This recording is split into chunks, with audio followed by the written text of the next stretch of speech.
Hotel దాకా పోవాలన్నారా? ఫోన్లో order పెడితే అయిపోయే. మామ బట్టల ఆఫర్ మస్తుందిరా, రాత్రి ఆర్డర్ పెట్టినా తెల్లారంగానే తెచ్చిండ్రా. అబ్బా అనబడుతుంది, గరం గరం ఏదన్నా ఆర్డర్ పెట్టరా అని అంటుంటాం.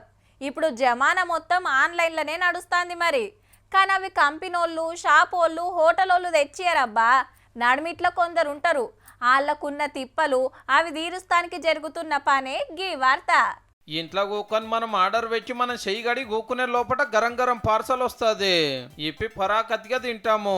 కానీ అది హోటల్కి వెళ్ళి మాత్రం మనకు తెచ్చిచ్చే డెలివరీ బాయ్ తిప్పలు చిన్నగా ఉండయి. మరి ఆలస్యం అయితే ఆకలి మీద ఉన్న మనకు బీపీ పెరుగుతుందా?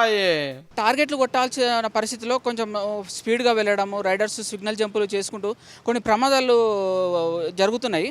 దానికి సరైన సపోర్ట్ కూడా లేదు. రైడర్ ఏం చేస్తుండంటే కొద్దిగా స్పీడ్ వెళ్ళే క్రమంలో యాక్సిడెంట్లు అవుతున్నాయి. దానివల్ల కొంతమందికి కొద్ది బాడీ కాల్ కానీ అలాంటివి కొన్ని జరిగినాయి. స్పాట్లో 2-3 చనిపోవడం కూడా జరిగింది. మొత్తం రోడ్ల మీద తిరుగుడేనాయే. ఒక ఆన లేదు, ఎండ లేదు, బండి వేసుకొని ఉరుకుడు. ఏం జరిగినా ఇవ్వలేక నియ్యరు. ఇన్సూరెన్స్లు అలాంటివి అయితే ఏమీ అంతగా అవ్వట్లేదు. ఇప్పుడు మామూలుగా ఏమైనా యాక్సిడెంట్ అయ్యే ఇష్యూ అయినా కూడా కంప్లైంట్ ఇచ్చి పెద్ద ప్రాసెస్ తర్వాతనే అది క్లియర్ అవుతుంది తప్ప.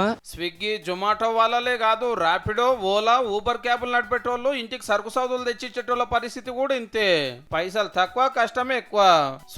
చూడంగా బుకింగ్ పడితే అందులో కంపెనీల కమిషన్, డీజిల్, బండి మెయింటెనెన్స్ పోగా 10వ పరకు మిగిలితే మిగిలినట్టు. వీళ్ళందరినీ గిగ్ వర్కర్స్ అని అంటారు. ఇంత టైం అని ఉండదు, ఇంత జీతం అని ఉండదు. చేసుకున్న వాళ్ళకి చేసుకున్నంత. మనోళ్ళ మంచి చెడ్డల కోసం ఏ చట్టం లేదు, ఏ రూల్స్ లేవు. గందుకే కొత్త చట్టం దేవాలని డిసైడ్ చేసింది గవర్నమెంట్. అంత పనికి ఇంత జీతము, పానం సుస్తైతే హెల్త్ ఇన్సూరెన్స్, ప్రమాద బీమా, పిఎఫ్, ఈఎస్ఐ ఇట్లా అన్ని సౌలతులు చేస్తానికి ఒక చట్టం తయారైంది. అసెంబ్లీలో పెట్టి ఓకే చేస్తాము అన్నాడు లేబర్ మంత్రి వివేక్ వెంకటస్వామి సారు. 5 లక్షల కుటుంబాలకు ఫైదాగా పోతుంది. మరి చాలా సమస్యలు ఉన్నాయి గిగ్ వర్కర్స్కి. ఈ సమస్యల పైన ఒక బోర్డు తీసుకొచ్చి ఆ బోర్డు ద్వారా రిజిస్ట్రేషన్ ఆఫ్ గిగ్ వర్కర్స్ కోసం స్పెషల్ ఫండ్ పెట్టిస్తారట. స్విగ్గీ, జొమాటో, ఊబర్, ఓలోలకు అయ్యే బిల్లులా కొంత మీల కోసం ఇవ్వాల్సి ఉంటది. అట్లనే సర్కారు కూడా పైసలు ఇస్తుందట. రాజస్థాన్, కర్ణాటక తర్వాత మనకన్నా ఈ సౌలతి రాబోతుంది. దినం లక్షల మంది ఆకలి తీర్చి 7 కంటి ఆడికి తీసుకుపోయేటోళ్ళం కూడా ఒక కంట కనిపెట్టాలి కదా మరి.